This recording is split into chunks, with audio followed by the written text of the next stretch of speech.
is the founder and CEO of Professional Capital Management. Good morning to you.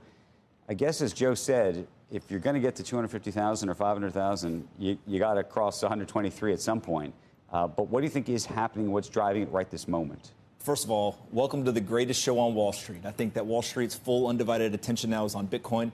And really, there's three things that drove this move. The first is that there's been record inflows into the ETFs. So last Thursday, 1.2 billion, second highest day. Those ETFs now collectively have over 140 billion. BlackRock's fund is now almost $90 billion in about a year. They went from not having a Bitcoin ETF to now they have a top 20 largest ETF in the world.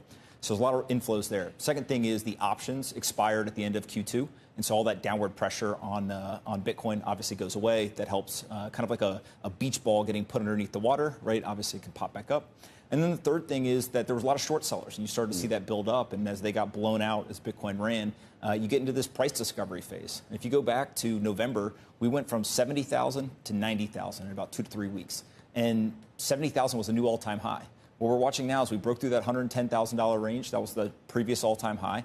I don't know if it goes to 140, but it sure is going to make a big move here because you are in a true price discovery phase. And how much of this do you think at this point then gets driven by ETFs, or do you think it's really more going to be individuals buying the underlying asset? Well, the reason why I call it the greatest show on Wall Street is everyone wants Bitcoin. Like, this is no longer a contrarian trade. This is a consensus trade now. And so you have the ETFs, you have the Bitcoin treasury companies, you have retail, you have sovereign wealth fund. Everybody wants Bitcoin. Should we be scared of that? Meaning, we were talking about just economists and analysts were like, when the economists have a consensus view, you usually should go the other direction.